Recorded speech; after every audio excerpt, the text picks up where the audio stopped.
తోడేలు మరియు 7 చిన్న మేకలు. ఒకానొకప్పుడు ఒక తోడేలు సంచరిస్తూ ఉండేది. అది ఎప్పుడూ ఆకలితోనే ఉండేది. చాలా ఆహారం తింటుండేది, కానీ ఎప్పటికీ తన ఆకలి సంతృప్తి పడేది కాదు. నాకు మళ్ళీ ఆకలేస్తుంది. అందువల్ల పగలు రాత్రి అది ఎరను వెంబడిస్తూ అడవిలో తిరుగుతూనే ఉండేది. ఒకరోజు ఆకలితో ఉన్న తోడేలు ఒక చిన్న గుడిసెను కనుగొంది. అది జాగ్రత్తగా నిశ్శబ్దంగా తొంగి చూసింది. అది దగ్గరగా వెళ్ళినప్పుడు చెట్ల వెనుక నుండి తొంగి చూసింది. ఒక తల్లి మేక 7 పిల్ల మేకలతో గుడిసెలో ఉన్నట్లుగా గమనించింది. ఓ, నాకు వారానికి సరిపడా భోజనం దొరికింది. జిత్తులు మారి తోడేలు అక్కడే వేచి ఉండి ఉదయం వరకు గుడిసెని కనిపెట్టుకునే ఉంది. ఉదయం తల్లి మేక తన 7 పిల్లలను ముద్దు పెట్టుకుని ఇంటి నుండి బయలుదేరిపోతోంది. నా పిల్లలు, నేను ఇప్పుడు కొంత ఆహారం కొనడానికి మార్కెట్కి వెడుతున్నాను. జాగ్రత్తగా ఉండండి. ఎవరు వచ్చినా తలుపు తెరవద్దు.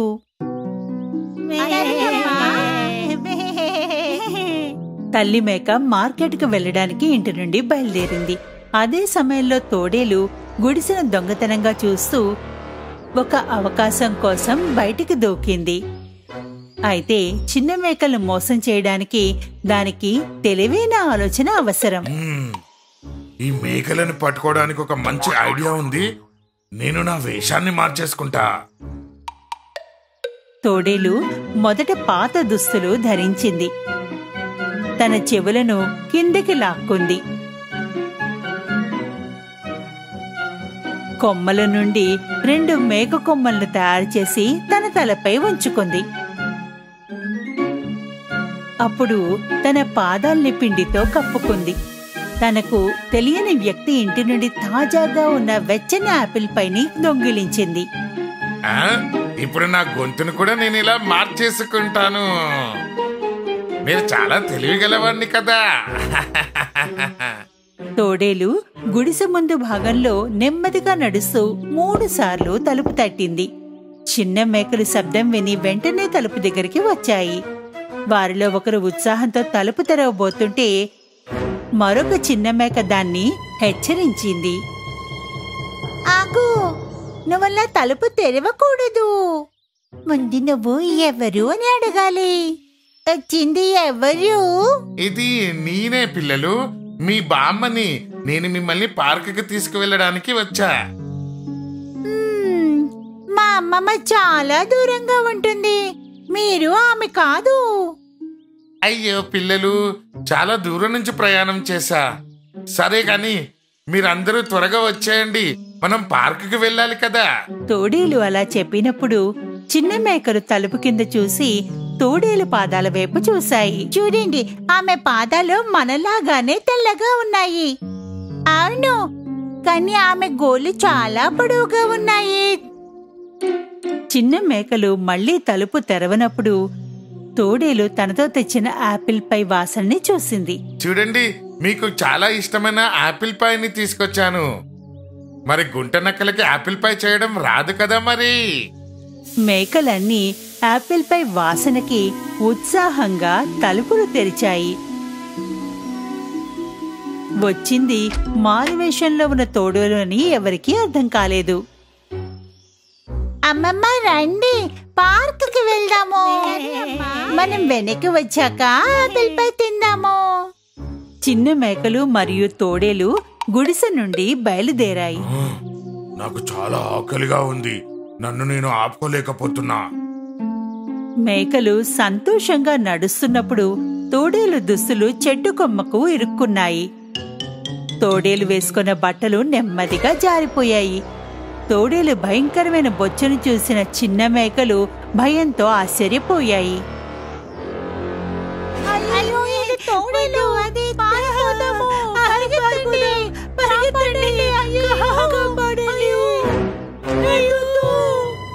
తను దొరికిపోయాడని తోడేలు గ్రహించినప్పుడు అతని చెవులు పైకి లేచాయి. పదునైన దంతాలు చూపించాడు. అతను మేకల పైకి దూకాడు.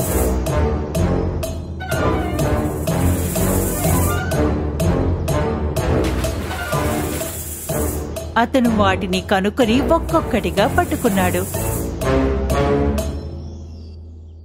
వాటిలో ఒకటి మాత్రమే బయటపడి తోడేలు నుండి పారిపోయింది. తోడేలు 6 చిన్న మేకల్ని కిడ్నాప్ చేసి తీసుకుంది. వాటిని తన చీకటి గూటికి తీసుకెళ్ళింది. తన తల్లికి తెలియజేయడానికి బయటపడిన చిన్న మేక వేగంగా పరిగెత్తి శ్వాసను కోల్పోయింది. ఇంతలో తల్లి మేక పళ్ళు, కూరగాయల బుట్టతో మార్కెట్ నుంచి వచ్చింది ఇంటికి. ఇంటి తలుపు తెరిచి ఉంది. ఆమె లోపలికి తొందరగా వచ్చింది. చిన్నపిల్లలు కనిపించడం ఎక్కడా లేదని తెలుసుకుంది. నా చిన్న పిల్లలు, మీరు ఎక్కడ ఉన్నారు? అయ్యో, నా చిన్న మేకలు! తల్లి మేక చాలా భయపడి తన చిన్నపిల్లల కోసం వెతకడం ప్రారంభించడానికి ఇంటి నుండి బయటికి పరిగెత్తింది. ఆ సమయంలో ఆమె నేల మీద ఉన్న పెద్ద అడుగుల్ని గమనించింది. అయ్యో, ఈ అడుగులు తోడేలు యొక్క పడుగులు కదా! ఆమె కొద్దిసేపు వాటిని అనుసరించింది. కాని తరువాత నేల మారిపోయి అడుగులు అదృశ్యమైపోయాయి. నేనిప్పుడు ఏం చెయ్యాలి? నా తోడేలు నా పిల్లల్ని పట్టుకుని వెళ్ళిపోయింది. అయ్యో! తల్లి మేక ఏడుస్తూ ఉండగా తప్పించుకున్న చిన్న మేక ఆమె వద్దకు పరిగెత్తింది. Mummy, mummy! అయ్యో నా తల్లి, నీ సోదరులందరూ ఎక్కడున్నారు? ఏం జరిగింది? త్వరగా చెప్పు.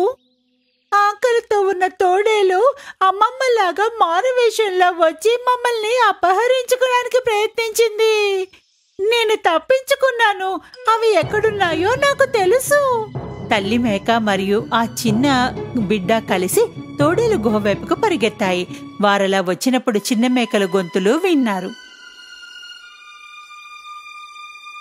ఇది తోడేలు గుహ.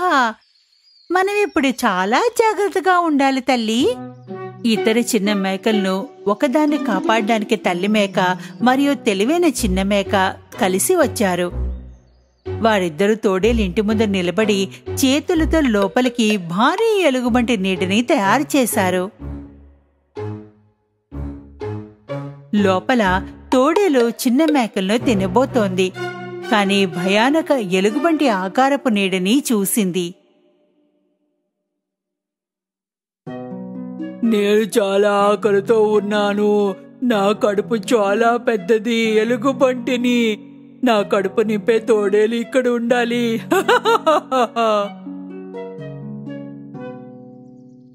ఎలుగుబంటి తనని తింటుందని తోడేలు చాలా భయపడింది. అతను వెంటనే తన గుహ నుండి బయటికి పారిపోయాడు. అయ్యో, వద్దు, నాకు సహాయం చేయండి. ఎలుగుబంటి, ఎలుగుబంటి, నన్ను కాపాడు. ఎలుగుబంటి నన్ను తినేస్తాడు. నన్ను కాపాడు, నన్ను కాపాడండి. తోడేలు పారిపోవడాన్ని చూసి చిన్న మేకలు ఆనందంతో బయటకు వచ్చి తల్లిని గట్టిగా కౌగిలించుకున్నాయి.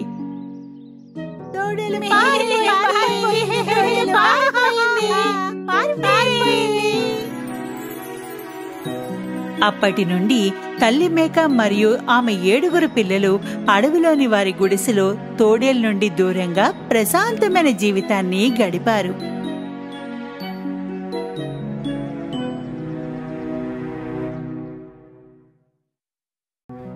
ఒక ఉదయం జిత్తులమారి తోడేలు అడవిలో వేటాడుతూ ఉండగా అది ఒక కొంగ కుటుంబం ఆకాశంలో ఎగురుతూ ఉండడం చూసింది. అవి కొండల్లో గూడు కట్టుకున్నాయని, ఆ గూడులో గుడ్లు ఉన్నాయని దానికి తెలుసు. దానికి ఒక ఆలోచన వచ్చింది. నేను ఏం తినాలో తెలుసుకున్నాను. కొంగ గుడ్లు. కానీ ఆ కొండపైకి ఎలా వెళ్ళాలో ఆలోచించాలి మరి నేను. ఆ గూడులో వెచ్చగా కౌగిలించుకుని ఒక బాతుపిల్ల హాయిగా నిద్రపోతోంది. తన కొంగ సోదరుడు అతన్ని మేలుకొనపడానికి గంటను మోగించాడు. ఏయ్ బాతు, మేలుకో. Quack quack quack quack. బాతు మేల్కొని పైకి దూకింది. ఏం జరుగుతోంది? మనము ఎగరడానికి వెళ్తున్నాము. మరి గుర్తుపెట్టుకో, మధ్యలో పడుకోకూడదు, లేకపోతే తోడేలుకు ఆహారం అయిపోతావు. తోడేలా? అవును, ఎందుకంటే నువ్వు మాలాగా ఎక్కువ ఎగరలేవు కాబట్టి. సరే, ఇక తర్వాత కలుద్దాం. నేను వెళ్తున్నాను, సెలవు. కాని వారికి తెలుసు, నమ్మక ద్రోహమైన తోడేలు అప్పటికే వారిని చూస్తూ ప్రణాళిక వేస్తోందని. కొంగ తోబుట్టువులు ఆకాశంలోకి ఎగిరినప్పుడు పిల్లబాత అనుసరించడానికి ప్రయత్నించింది. తన చిన్న రెక్కలను కొట్టుకోవడానికి చూసింది. ఏదో ఒకరోజు తను ఎగరగలనని తెలుసు. కాని రెల్లు మధ్య ప్రకాశవంతంగా మెరుస్తున్న దాన్ని చూసినప్పుడు అది అభ్యాసానికి అంతరాయం కలిగించింది. ఇదేమిటి? అది చూసిన ప్రకాశవంతమైన వస్తువు ఎరుపు బూట్లు. ఎంత అందంగా ఉన్నాయి! నా పాదాలకి ఇవి సరిపోతాయా? కాని బాతుపిల్ల ఎర్రటి బూట్లు వేసుకున్న వెంటనే అది భూమి నుండి ఆకాశంలోకి ఎగిరిపోయింది. నేను ఎగిరిపోతున్నాను. బాతుపిల్ల వెంటనే కొంగ కుటుంబాన్ని అనుసరించింది. అయ్యో, చూడండి, బాతుపిల్ల ఇక్కడ ఉంది. అవును, నువ్వు ఇక్కడ దాకా ఎలా వచ్చావు? నా మ్యాజిక్ ఎర్రషూలకు ధన్యవాదాలు. చూడండి. కింద ఉన్న తోడేలు ఆశ్చర్యంగా వాటిని చూస్తోంది. మ్యాజిక్ రెడ్ షూసా? ఇప్పుడు నా దగ్గర గొప్ప ఆలోచన ఉంది. రాత్రి కొంగ కుటుంబం బాతుపిల్ల నిద్రిస్తుండగా తోడేలు వారిపైకి దూకింది. చీకటిలో కూడా ఎర్రబూట్లు ప్రకాశవంతంగా మెరుస్తున్నాయి. తన పంజాలలో దాచి తీసుకుని వెళ్ళిపోయింది. రేపు ఉదయం మొదటి విషయం, నేను కొంగగుడ్డ ఆమ్లెట్ తినబోతున్నాను. ఉదయం సూర్యుడు ఉదయించడంతో పిల్లబాతు కూడా లేచింది. తన పక్కన ఎర్రబూట్లు లేకపోవడం చూసి ఆందోళన చెందింది. అయ్యయ్యో, నా బూట్లు, నా మ్యాజిక్ బూట్లు ఇక్కడ లేవు. నేను ఎలా ఎగరాలి ఇప్పుడు? బాతుపిల్ల తల్లి కొంగ మరియు తన తోబుట్టువుల కోసం వెతకడం ప్రారంభించింది. అమ్మ కొంగ, అన్నీలాలు, మీరు ఎక్కడ ఉన్నారు? అయితే వాళ్ళని అతను ఎక్కడా కనుగొనలేకపోయాడు. నా బూట్లు లేకుండా నేను ఎక్కడికి ఎగరలేను. బాతుపిల్ల విచారంతో ఏడుస్తుండగా జిత్తులు మారి తోడేలు తలపైకి ఎగురుతున్నట్లుగా గమనించింది. నేను ఎగరగలుగుతున్నాను. కొంగగుడ్లో నేను వస్తున్నాను. అల్పాహార సమయం వచ్చింది. నా బూట్లు, తోడేలు నా ఎర్రటి బూట్లు దొంగిలించింది. బాతుపిల్ల తోడేళ్లను అనుసరించడానికి చాలా ప్రయత్నించింది. కాని దాని చిన్న రెక్కలు ఎగరటానికి బలాన్ని కూడా తీసుకోలేకపోయింది. తర్వాత అది తిరిగి నేలపై పడిపోయింది. నమ్మక ద్రోహి అయిన తోడేల నుండి గుడ్లను రక్షించాలి. నేను ఎగరగలిగుంటే. తోడేలు మ్యాజిక్ షూలతో గూట్లోకి దిగింది. కొంగ గుడ్ల వైపుకు అడుగుపెట్టింది. బాతుపిల్ల తన గుడ్లను ఒక్కొక్కటిగా తీసుకోవడానికి ప్రయత్నించడాన్ని చూసింది. కొంగ గుడ్లు ప్రమాదంలో ఉన్నాయి. నేను తోడేల్ని ఆపాలి. బాతుపిల్ల తన ధైర్యాన్ని కూడదీసుకుని తన రెక్కల్ని వీలైనంత గట్టిగా తిప్పింది. గుడ్లు నేను తప్పక కాపాడుతాను. చివరికి చిన్న బాతు ఎగిరింది. ఆకాశంలో ఎత్తుగా ఎగిరింది మొట్టమొదటిసారి. నేను ఎగురుతున్నాను.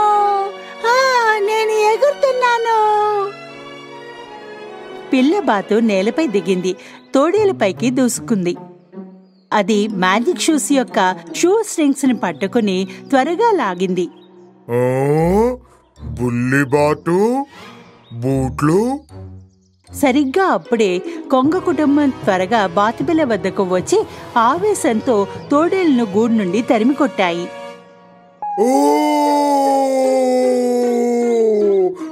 నమ్మక ద్రోహి అయిన తోడేలు బురదలో పడింది. సహాయం చెయ్యండి. గుడ్లను కాపాడినందుకు కొంగ కుటుంబం బాతుపిల్లకు కృతజ్ఞతలు తెలిపింది. ఇప్పుడు నువ్వు కూడా మా అంత ఎత్తు ఎగరగలుగుతున్నావు. అవును, క్వాక్ క్వాక్. ఇప్పుడు కుటుంబ సమేతంగా కలిసి ప్రయాణించే సమయం వచ్చింది పిల్లలు. పిల్లబాతు తను ఎగరగలిగినందుకు చాలా సంతోషంగా ఉంది. ఆ రోజు నుండి ప్రతి ప్రయత్నాన్ని ఆపకూడదని తెలుసుకుంది. అతనికి మ్యాజిక్ బూట్ల అవసరం కూడా ఇప్పుడు లేదు. తనకి ధైర్యం, పట్టుదల అవసరమని తెలుసుకుంది. ఆకాశంలో కొంగలతో కలిసి ఎగరగలిగితే ఏకైక ధైర్యం బాతుపిల్లకు మాత్రమే ఉంది.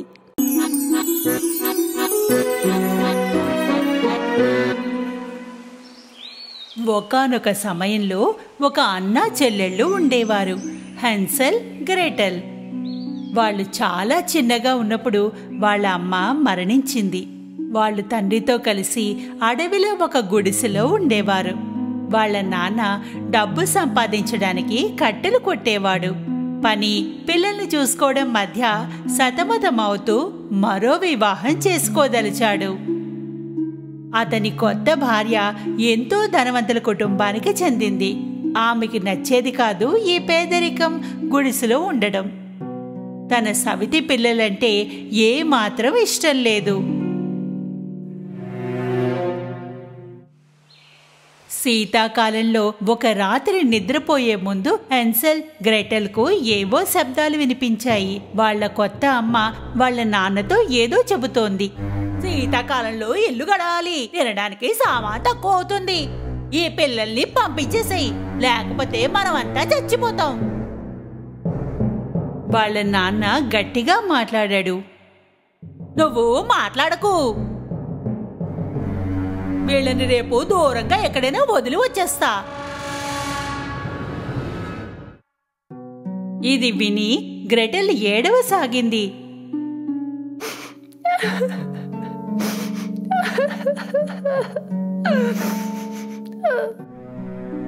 హెన్సెల్ ఓదార్చాడు. నీవు బాధపడకు గ్రెటెల్, మనం ఇంటికెళ్లే మార్గాన్ని వెతుక్కుందాం కదా. ఆ రాత్రి హెన్సెల్ బయటికి వెళ్లి చిన్న చిన్న రాళ్ళని జేబు నిండా నింపుకుని వచ్చాడు.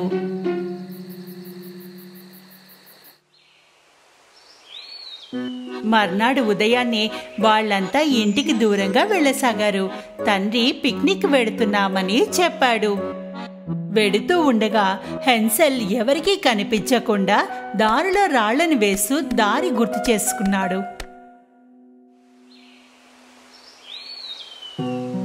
సాయంత్రం కాగానే బాన్ ఫైర్ అంటించి తల్లిదండ్రులిద్దరూ ఇప్పుడే వచ్చేస్తామంటూ వెళ్ళిపోయారు. కాని వాళ్ళు వెనక్కి రాలేదు.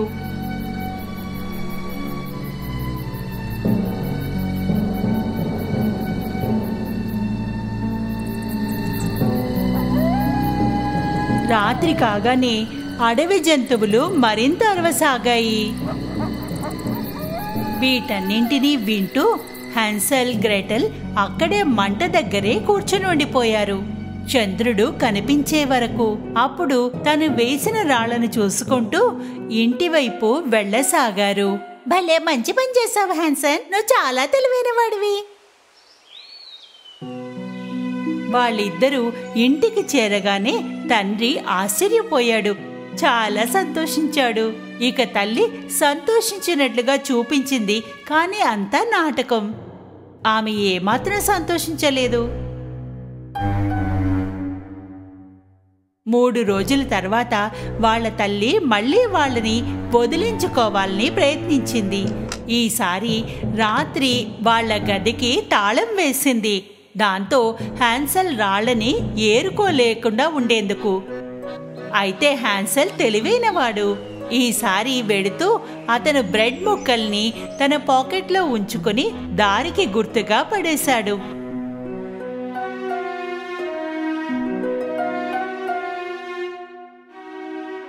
మధ్యాహ్నం కాగానే ఏదో వంకతో అమ్మా నాన్నలు వెళ్ళిపోయారు, మళ్ళీ వెళ్ళని వదిలేసి.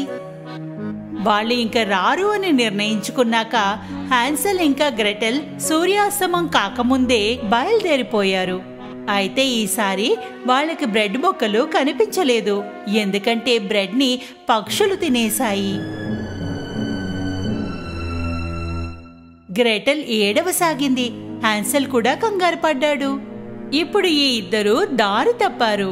తిండి లేదు, నీళ్లు లేవు, పైగా ప్రాణానికి సంకటం. వాళ్ళు 3 రోజులు ఇలాగే నడుస్తూ ఉన్నారు.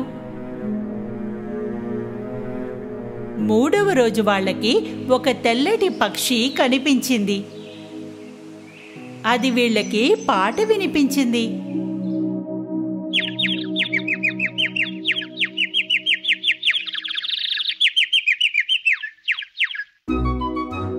ఆ క్షణంలో వాళ్ళు తమ ఆకలిని మర్చిపోయి ఆ పక్షి వెనకాలే వెళ్లారు.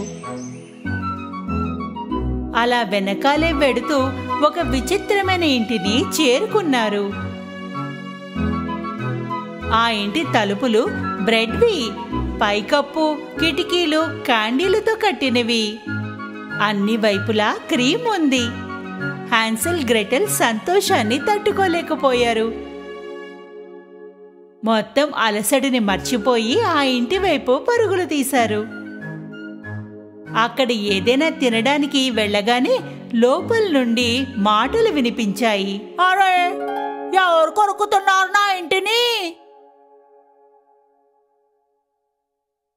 వాళ్ళకి తలుపు దగ్గర ఎంతో చక్కటి మామ కనిపించింది.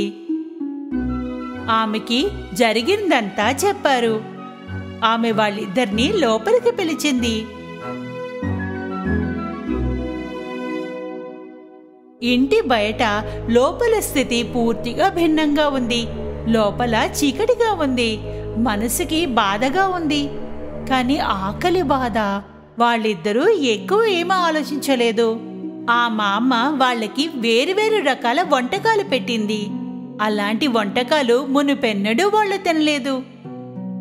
రాత్రి వాళ్ళు పడుకున్న పరుపు ఎంతో మెత్తగా ఉంది. ఉదయం లేవగానే చూస్తే ఆ మామ ఎక్కడా కనిపించలేదు. వాళ్ళిద్దరూ వెతకసాగారు. అక్కడ వాళ్ళకి ఒక చిన్న తలుపు కనిపించింది. లోపలికి వెడితే బస్తాలతో ఖజానా ఉంది. ఇద్దరూ ఆశ్చర్యపోయారు. హాన్సెల్ ఇంకా దగ్గరగా వెళ్లి చూశాడు. అప్పుడే వాళ్ళకి మళ్ళీ మాటలు వినిపించాయి. ఏం పిల్లలు, ఏం చేస్తున్నారు? వెనక్కి చూడగానే ఆ మంత్రగత్తె వెనకాలే నిలబడి ఉంది. వాళ్ళకి అర్థమైంది ఆ మామ ఒక మంత్రగత్తె అని. ఆ పిల్లలని తన జైలుకు తీసుకెళ్ళడానికి సిద్ధంగా ఉంది. వాళ్ళు పారిపోవాలనుకున్నారు, కానీ తలుపు మూసుకుపోయింది. మంత్రగత్తె హాన్సెల్ జుట్టును పట్టుకుంది, పంజరంలో పడేసింది.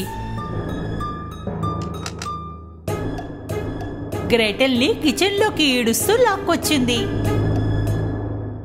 నీ అన్న సన్నగా ఉంటాడు, వాడిని లాగా చేయడానికి వంట చెయ్యి. లావెక్కితే వాడిని తినడంలో నాకు మజా వస్తుంది. కానీ నువ్వేమీ తినకు, కేవలం వాడు మాత్రమే తింటాడు.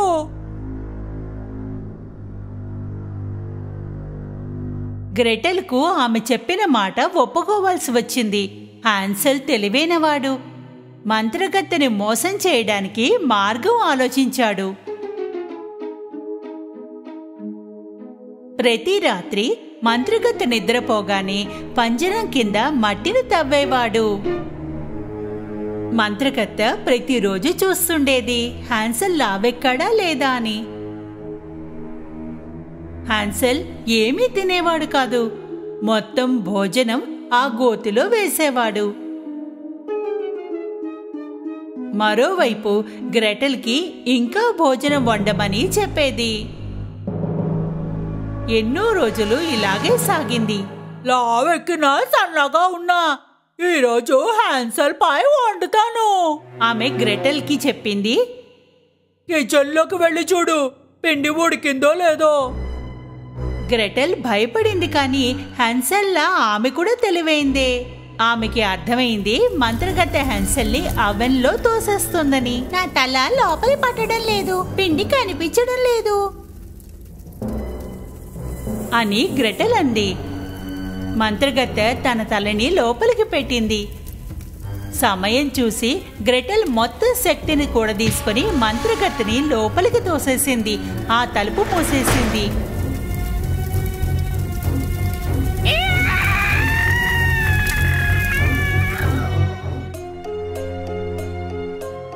గ్రెటెల్కి తెలుసు తాళం ఎక్కడ ఉందన్నది.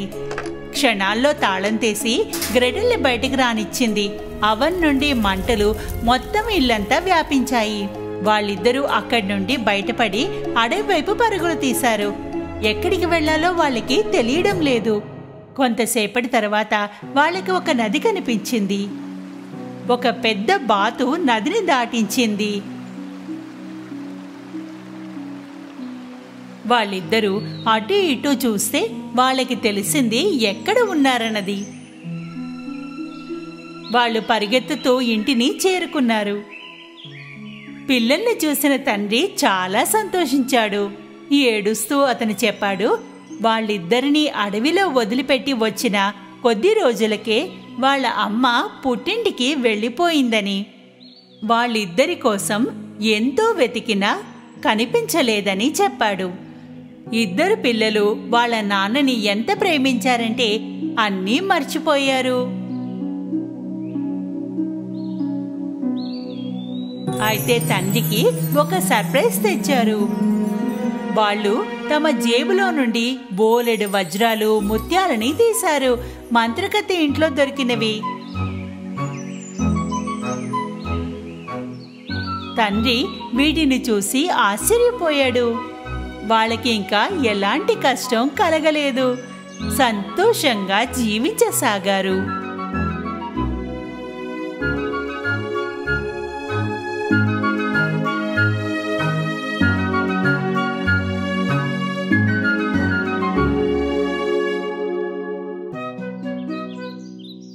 ఎన్నో ఏళ్ల క్రితం ఒక అడవి వద్ద ఒక పాత ఇంటిలో భార్యాభర్తలు ఉండేవారు. వాళ్ళెంతో సంతోషంగా ప్రశాంతంగా జీవించేవారు. వాళ్ళకి పిల్లలు లేరిన బాధ తప్ప మరి ఏ లోటు లేదు. ఓసారి ముసలవ్వ వంటింట్లో బిస్కెట్ పిండిని తయారు చేస్తోంది. ఆమె భర్త అడిగాడు, ఇదిగో ఈరోజు నువ్వు ఏమిటి చేస్తున్నావు? ఏవండి, ఈరోజు నేను జింజర్ బ్రెడ్ మనిషిని ఉడికిస్తున్నాను. ముసలి అవ్వ పిండి కలిపింది. జింజర్ బ్రెడ్కు మనిషి ఆకారాన్ని ఇచ్చింది. దాన్ని ఓవెన్లో పెట్టి కూర్చుంది. జింజర్ బ్రెడ్ మనిషి ఆకారం బాగా ఉడికేంత వరకు కూర్చుని వేచి చూస్తోంది. జింజర్ బ్రెడ్ మనిషి ఆకారం చక్కగా ఉడికాక రుచికరమైన సువాసనలు వంటింట్లో వ్యాపించాయి. ఆమె తన అవెన్ గ్లౌస్ వేసుకుని జింజర్ బ్రెడ్ మనిషి ఆకారాన్ని బయటికి తీసింది. ఇప్పుడు దాన్ని అందంగా అలంకరించాలి. ఆమె క్యాండీని ఉపయోగించి అందంగా ముక్కు, కిస్మిస్ని ఉపయోగించి కళ్ళని వేసింది. ఆ తర్వాత ఆమె జుట్టు ఇంకా బట్టలు తయారు చేయడానికి క్రీమ్ని ఉపయోగించింది. చివరికి దానికి బటన్ వేయడానికి కొన్ని చెర్రీస్ ఉపయోగించింది. ఆమె తను తయారు చేసిన దాన్ని ఓసారి చూసుకుంది. నా జింజర్ బ్రెడ్ మనిషి ఆకారం అందంగా ఉంది కదూ, కానీ నాకు ఏదో లోటు కనిపిస్తోంది. ముసలి అవ్వ దానివైపు మరోసారి చూసింది. ఇంకా ఓ,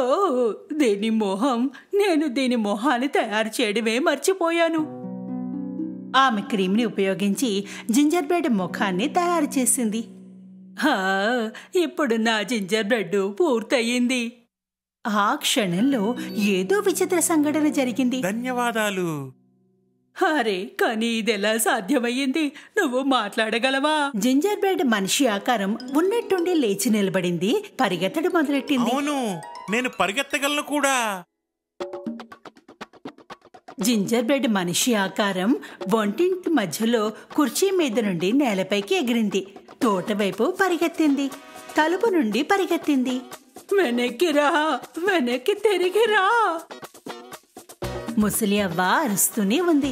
జింజర్ బ్రెడ్ మాట్లాడుతూ పరిగెత్తింది. పరిగెత్తు, ఎంత పరిగెత్తగలవో అంతలా పరిగెత్తు, కానీ నన్ను మాత్రం ఎవరు పట్టుకోలేరు, ఎందుకంటే నేను జింజర్ బ్రెడ్ మనిషిని.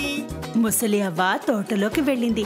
జింజర్ బ్రెడ్ వెనకాలే పరిగెత్తసాగింది. ముసలి తాత కిటికీ నుండి భార్య పరిగెత్తడం చూసి గట్టిగా అరిచాడు. అరే, నువ్వు ఎందుకు పరిగెడుతున్నావు? ముసలి అవ్వ తన భర్తకి పరిగెడుతూనే జవాబిచ్చింది. నా జింజర్ బ్రెడ్ మనిషి ఆకారం పరిగెడుతోంది, దాన్ని పట్టుకోవడానికి ప్రయత్నం చేస్తున్నా. ముసలి తాత ఏమీ చెప్పలేకపోయాడు. ముసలి అవ్వ పరిగెడుతోంది, కానీ జింజర్ బ్రెడ్ మనిషి ఆకారం ఎంత వేగంగా పరిగెడుతోందంటే దాన్ని పట్టుకోవడం అసంభవం. కొంచెం సేపు తర్వాత జింజర్ బ్రెడ్ ఆకారం పొలం వద్దకు చేరుకుంది. గడ్డి తింటున్న ఆవు చూసింది. ఎంత మంచి బిస్కెట్, దాన్ని పట్టుకుని తినాలనుంది. ఆవు కూడా జింజర్ బ్రెడ్ వెనకాల పరిగెత్తడం మొదలుపెట్టింది. ఆగు, పరిగెత్తకు, నేను నిన్ను తినేస్తాను. పరిగెత్తు, ఎంత పరిగెత్తగలవు అంతలా పరిగెత్తు. ఆ ముసలవ్వ కూడా నన్ను పట్టుకోవడానికి ప్రయత్నిస్తోంది, కానీ ఎవరు నన్ను పట్టుకోలేరు, ఎందుకంటే నేను జింజర్ బ్రెడ్ మనిషిని. ముసలి అవ్వ, ఆవు జింజర్ బ్రెడ్ మనిషి ఆకారం వెనకాల పరిగెడుతున్నారు.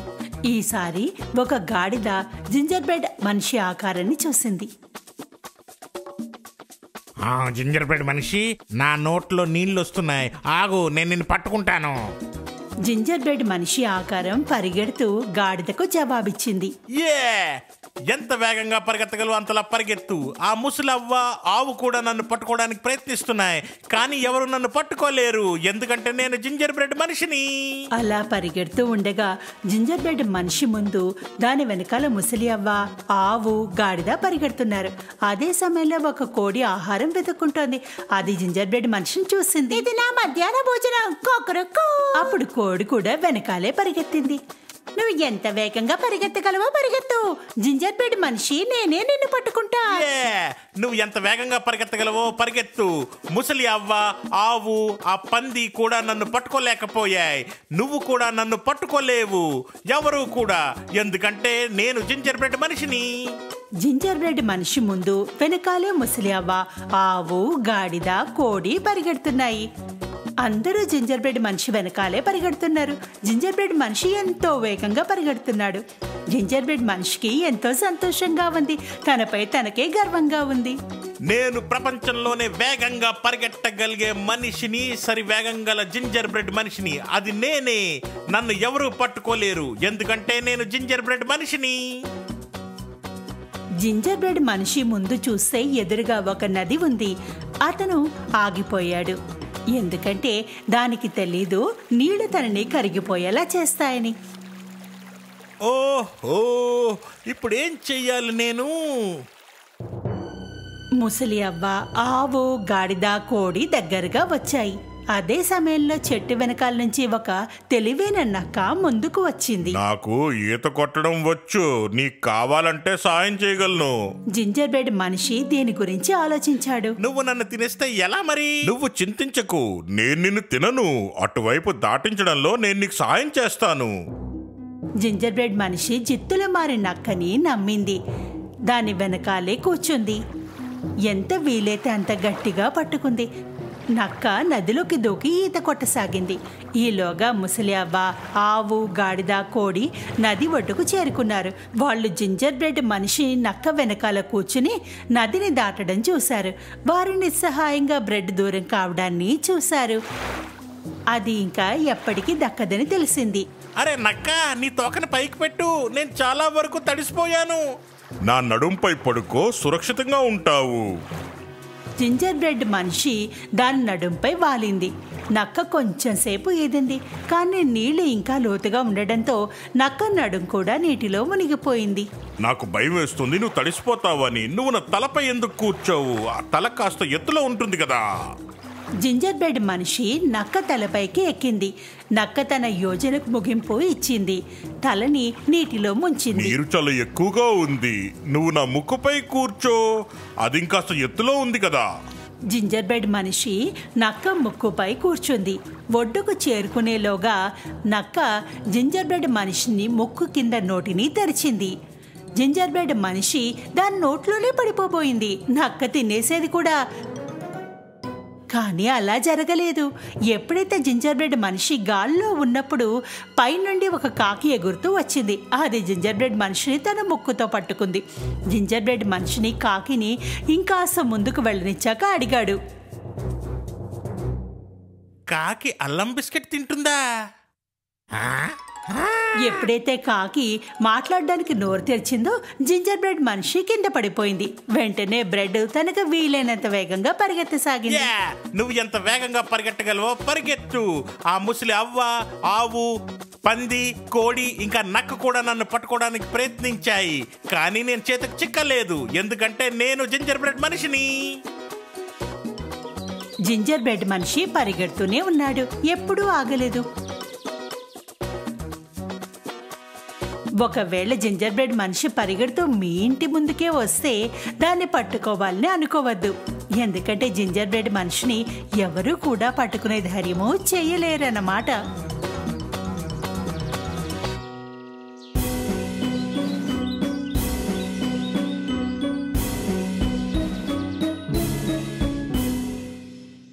ఎన్నో ఏళ్లకు పూర్వం భూమికి దూరంగా సిండ్రెల్లా అనే అందమైన అమ్మాయి నివసిస్తూ ఉండేది. సిండ్రెల్లా తల్లి మరణించి ఎన్నో ఏళ్లైంది. ఆమె తండ్రి ఆమెను పెంచి పెద్ద చేశాడు. సిండ్రెల్లా తండ్రి మరో వివాహం చేసుకున్న తర్వాత వారి జీవితంలో ఎన్నో మార్పులు వచ్చాయి. ఆమె తండ్రికి కొత్త భార్య మరియు ఆమె 2 కూతుళ్ళు సవితి తండ్రి ఇంట్లోనే ఉండసాగారు. మొదటిసారి వాళ్ళు కలిసినప్పటి నుండి సవితి తల్లికి సిండ్రెల్లా అంటే ఏమాత్రం ఇష్టం ఉండేది కాదు. ఆమె కూతుళ్లకు సిండ్రెల్లా అందం, ఆమె దయాగుణం అంటే ఈర్ష్యగా ఉండేది. సిండ్రెల్లా అక్కలు సిండ్రెల్లా అంత అందంగా ఉండేవారు కాదు. ఇంతేకాదు, వాళ్ళిద్దరూ ఎంతో కఠోరంగా మొండితనంతో ఉండేవారు. ఒకరోజు ఏదో పని కారణంగా సిండ్రెల్లా తల్లి దూర ప్రాంతానికి యాత్రకి వెళ్లాల్సి వచ్చింది. అదే సమయంలో సిండ్రెల్లా సవితి తల్లి, ఆమె అక్కలు ఆమె జీవితాన్ని నరకంగా మార్చేశారు. సిండ్రెల్లా తోటలో అందమైన పక్షులతో కబుర్లు చెబుతున్నప్పుడు ఆమె సవితి తల్లి దగ్గరగా వచ్చింది.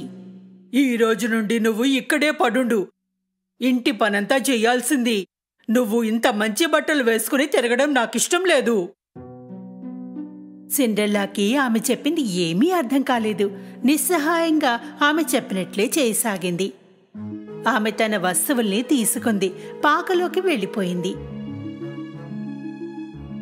ఆ రోజు తర్వాత నుండి సిండ్రెల్లా ఇంటి పనులన్నీ స్వయంగా చేసేది. ఆమె ఎంతో అలసిపోతుంది, కానీ ఆమె సవతల్లికి లేదా సవతి అక్కలకి ఆమెపై ఏమాత్రం దయలేదు. నేలంతా మళ్ళీ శుభ్రం చెయ్యి, దీనిపై దుమ్ము నీకు కనిపించడం లేదా? నువ్వింకా బట్టలు ఉతకడం లేదా? నా వద్ద వేసుకోవడానికి మంచి డ్రెస్సే లేదు. సిండ్రెల్లా వద్ద ఎలకలు, కిటికీ దగ్గరకు వచ్చే పక్షులు తప్ప మరో స్నేహితులు లేరు. చలి నుండి కాపాడుకోవడానికి రాత్రి సమయంలో ఆమె చిమ్నీ దగ్గరగా వెళ్లి వేడి కాపడం తీసుకుంటూ ఉండేది. అక్కడే నిద్రపోయేది.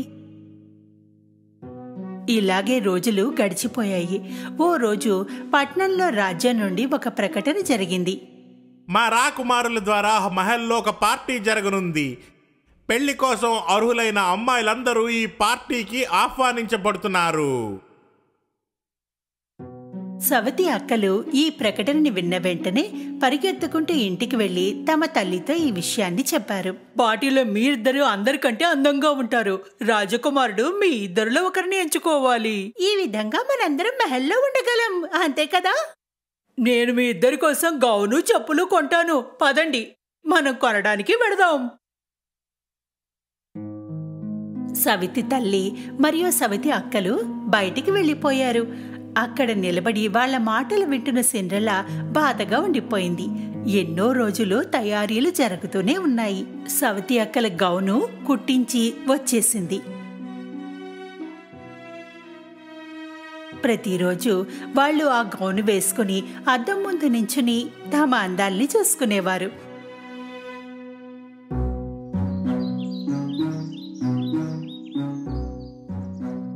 చివరికి ఆ రోజు రానే వచ్చింది. సవతి అక్కలు ఆ రోజు ఎంతో హడావిడిగా సిండ్రెల్లాని పిలిచారు. సిండ్రెల్లా, సిండ్రెల్లా, త్వరగా రా.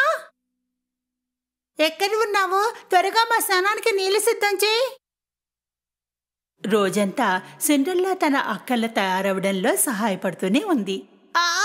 కాస్త నెమ్మదిగా బ్రష్ చెయ్యి, మొత్తం జుట్టంతా ఉడిపికేస్తావా? సాయంత్రం వరకు ఇద్దరూ పార్టీకి తయారవుతూనే ఉన్నారు. మీ ఇద్దరు ఎంత అందంగా ఉన్నారో, చాలా అందంగా ఉన్నారు. సిండ్రెల్లా మొత్తం ధైర్యం కూడగట్టుకుని సవతి తల్లిని అడిగింది.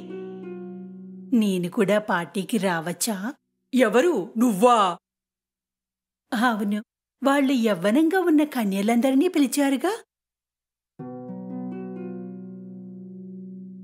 పార్టీకి నువ్వు ఇలాగే వస్తావా? రాజకుమారుడికి భార్య కావాలి, సేవకురాలు కాదు. పదండి అమ్మాయిలు, పార్టీకి లేట్ అవుతోంది. నువ్వు గుర్తుంచుకో, పడుకునే ముందు పనంతా పూర్తి చెయ్యాలి. సవితి తల్లి అక్కలు పార్టీకి వెళ్ళిపోయారు. ఇంట్లో ఒంటరిగా సిండ్రెల్లా ఏడవసాగింది.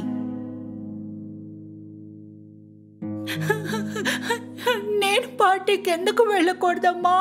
ఈరోజు నాకు అమ్మ ఉంటే ఇలా జరిగేది కాదు కదా. అదే సమయంలో ఒక ఉజ్వలమైన కాంతి కనిపించింది. ముందు సిండ్రెల్లాకి అర్థం కాలేదు అదేమిటన్నది. ఆ ప్రకాశంలో ఒక ఆకారం కనిపించింది. ఆ ఆకారం ఎంతో అందంగా కనిపించసాగింది. నా బంగారు తల్లి సిండ్రెల్లా, నువ్వు కూడా పార్టీకి వెళ్ళు తల్లి, ఏడవద్దు. సిండ్రెల్లా తన కళ్ళను నమ్మలేకపోయింది.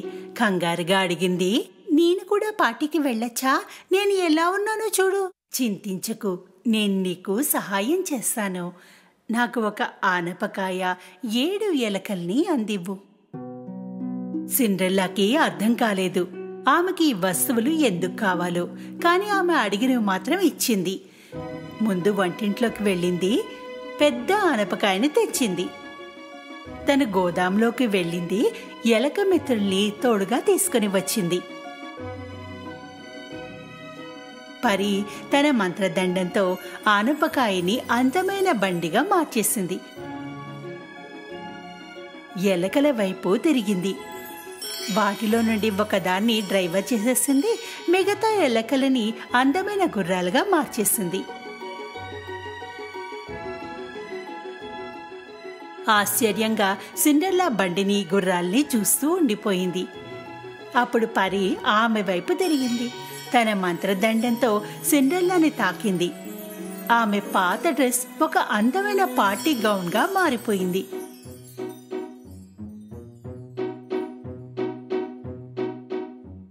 ఆమె కాలి చెప్పులు అందమైన గాజు చెప్పులుగా మారిపోయాయి. నేను రాజకుమారిలా ఉన్నాను కదూ. ఇప్పుడు పార్టీకి వెళ్లే సమయం అయింది.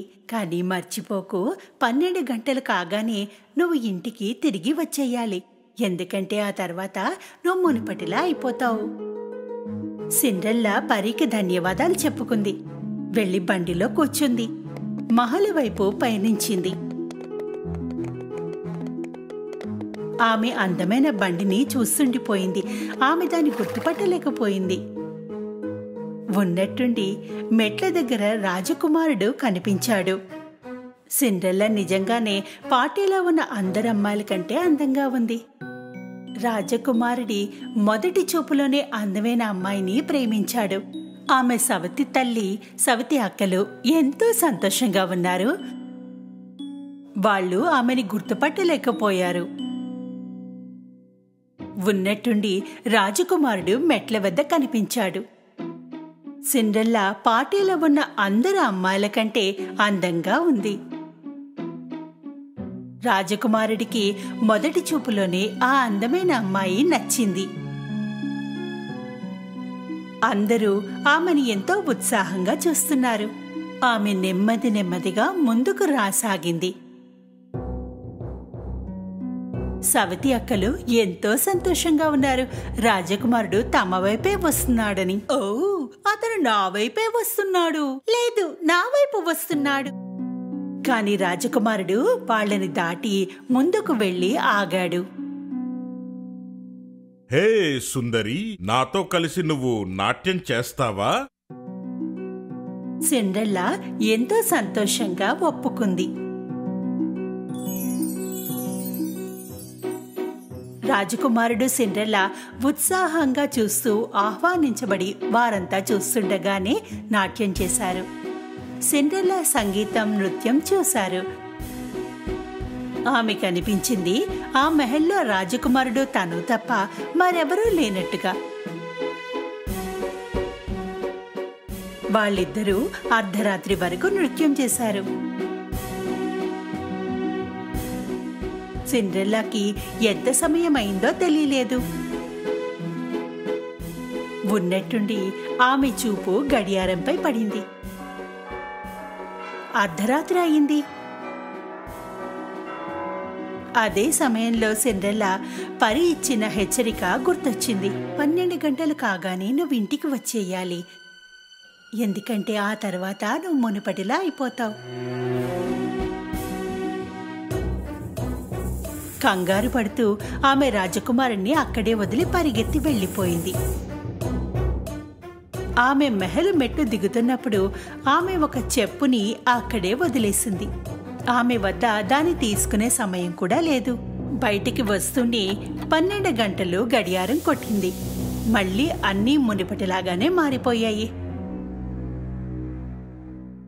రాజకుమారుడు ఆమె వెనకాలే పరిగెత్తుకుని వచ్చాడు, మెట్లపై వదిలేసిన చెప్పు పట్టుకుని. తెలుసుకోండి, ఈ చెప్పు ఎవరిదో. మరి దీనికోసం రాజ్యంలో ఉన్న యువతులందరినీ కలిసినా సరే ఆమెను వెతికి తీసుకుని రండి. సిండ్రెల్లా ఆయాసపడుతూ ఇంటికి చేరుకుంది. ఆమె రాజకుమారుడితో గడిపిన సమయాన్ని ఆలోచిస్తూ ఉండిపోయింది. ఆమెకి తెలుసు ఆమె వద్ద ఏ అవకాశం లేదు. అయినా రాజకుమారుణ్ణి ప్రేమించసాగింది. రాజకుమారుడి కోసం ఆ అమ్మాయి వెతకడం అసంభవం. ఒకవేళ వెతికినా కూడా గుర్తించలేడు. రాజకుమారుడి సేవకులు రాజ్యంలో ప్రతి ఇంటికి వెళ్లి ఆ చెప్పులు ఎవరికి చెందుతాయని మహిళల్ని వెతకసాగారు. కానీ ఆ చెప్పులు ఏ అమ్మాయి కాలికి చారడం లేదు.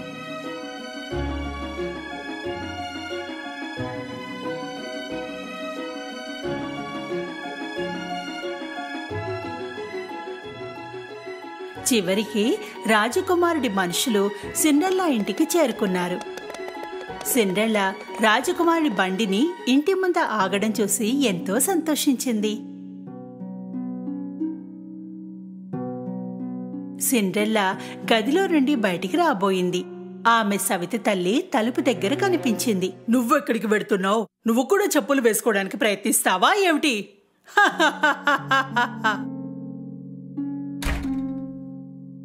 వ్యంగ్యంగా నవ్వడంతో పాటు సవితి తల్లి గోదాము తలుపుని మూసేసింది. వద్దు, దయచేసి తలుపు తెరవండి, తెరవండి దయచేసి. ఎంత బాధాకరమైన విషయం! రాజకుమారుడికి నీకు ఎలాంటి సమానత్వం ఉంది? సేవకులు ముందుగా సన్నగా ఉన్న అక్కకి చెప్పులు వేశారు. కాని ఆమె కాళ్ళకి చిన్నవైపోయాయి. చూడు, ఇది నా కాలికి ఎంత చక్కగా సరిపోయిందో. తర్వాత లావు అక్కకి ప్రయత్నించారు. కాని చెప్పులు ఆమెకు కూడా సరిపోలేదు. బహుశా ఇంకో కాలికి వేసుకోవాలేమో. ఆమె ఎంతో ప్రయత్నించి విఫలమైంది. సిండ్రెల్లా కిటికీ వైపు పరిగెత్తడానికి ఆఖరిసారిగా ప్రయత్నించింది. కిటికీ చాలా ఎత్తుగా ఉంది. ఆమె ఏడవసాగింది. ఆమె ఏడవడం చూసి ఆమె ఎలక మిత్రులు దగ్గరగా వచ్చాయి. నా సవితి తల్లి నన్ను బంధించింది, తాళం ఆమె వద్దే ఉంచుకుంది. ఎలకలు తలుపు కింద దారి నుండి బయటికి వచ్చి సవితి తల్లి తలుపు వద్ద రాజకుమారుడి మనుషులపైకి ఎక్కి నిలబడ్డాయి. మీరు రేపు రావచ్చు కదా, ఈరోజు వాళ్ళు ఎంతో అలసిపోయి ఉన్నారు, కాళ్ళు కాస్త వాచాయి. ఎలక సవితి తల్లి స్కర్ట్ పైకి ఎగిరింది. తాళం తీసుకుని పైనుండి పరిగెత్తింది. తాళం తలుపు కింద నుండి జారేలా చేసింది. తాళాన్ని చూసి సిండ్రెల్లా ఎంతో సంతోషించింది. తలుపు తెరిచి త్వరగా కిందకి పరిగెత్తింది. అరే, నువ్వెలా బయటికి వచ్చావు? దయచేసి ఆగండి, వెళ్ళకండి. నేను కూడా చెప్పులు వేసుకుని చూడాలి. సవితి తల్లి అక్కలు ఈ మాటలు విని గట్టిగా నవ్వసాగారు. శాంతించు. ఇది రాజకుమారుని ఆజ్ఞ. రాజ్యంలో ఉన్న అమ్మాయిలందరూ వీటిని ప్రయత్నించాలి. సిండ్రెల్లా ఆ చెప్పులు వేసుకోగానే అందరికీ ఆశ్చర్యం కలిగింది. ఎందుకంటే ఆ చెప్పులు ఆమెకి చక్కగా సరిపోయాయి. ఓ సుందరి, ఈ చెప్పు మరి నీదేనా? సిండ్రెల్లా అవునన్నట్టుగా తల ఊపింది. దయచేసి మాతో పాటు మహల్కి రండి. సిండ్రెల్లా వారితో పాటు మహలుకు వెళ్ళింది.